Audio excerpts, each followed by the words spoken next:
அவர்களுக்கு அடிமையானா மகனும் விளங்காது மகளும் விளங்காது. அவருக்கு அடிமையான பிறகு நான் யாரோட என்ன பேசுறேன்னு தெரியாது. எந்த அளவுக்கு இந்த பிரச்சனைகள் போகுதுன்னா அல்லாஹ்வுடைய நல்லடியார்களே, அதனால் இதை எப்படி ஒழிக்கலாம் என்று கேட்டா, இளைஞர்களை நாம் நல்வழிப்படுத்தினால் இதை அவர்களே தடுப்பாங்க.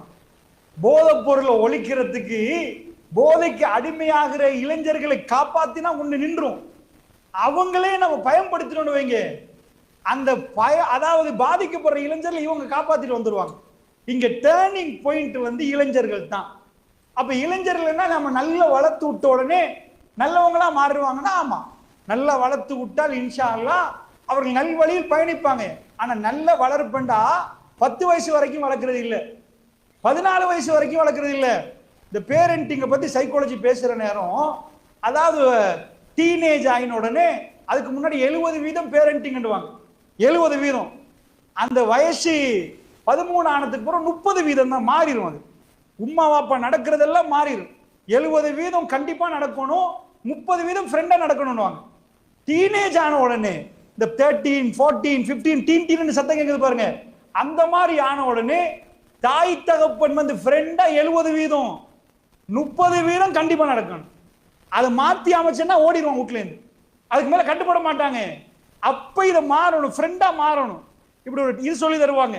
சரிப்பா, ஒரு உம்மா இவ்வளவு தூரம் வளர்த்துட்டாங்க, இப்ப சமூகத்துக்கு அனுப்பின உடனே அவர் கெட்ட வழியில போனா என்ன செய்யறது? நல்லா புரிஞ்சுக்கோங்க. ஒரு தாய் தகப்பனுடைய வேலை அவங்களை 10 வயசு வரைக்கும் வளர்க்கறது இல்லை, அதுக்கு பிறகு அவர்களுக்கு நல்ல நண்பர்களை தெரிவு செய்யறதும் வளர்ப்புல உள்ளது. நல்லா புரிஞ்சுக்கணும். சில உம்மாமார்கள் என்ன செய்யறாங்கன்னா, அதாவது பிள்ளைகளை வளர்க்கிற நேரம் ஃப்ரெண்டே தேவையில்லை, ஃப்ரெண்டு இல்லாட்டி அவன் மனநோயாகி ஆயிடுவான். உங்களுக்கு அப்படித்தான் எனக்குதா? சாப்பாடு எவ்வளவு தேவையோ, நம்ம எப்படி தூங்குறத தேவையோ, அதே மாதிரி நட்பும் நமக்கு தேவை. நமக்கு தேவை, அது கட்டாயம். கல்யாணம் மட்டும் அதுவும் தேவை மாதிரி ஃப்ரெண்ட்ஸும் தேவை.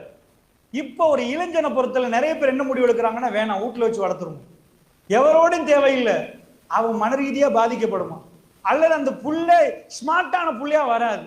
அப்படி பொத்தி பொத்தி மறைச்சு வச்சுட்டோம்டா இவன் நல்லதான் இருப்பான் நீங்க நினைப்பீங்க, இல்ல, அதுல குறைபாடு இருக்கு. ஒரு புள்ளைய பொறுத்தல சாதாரணமா இளைஞர்கள், யார் இளைஞர்கள், பலமான பருவம் இளமை பருவம்வாங்க.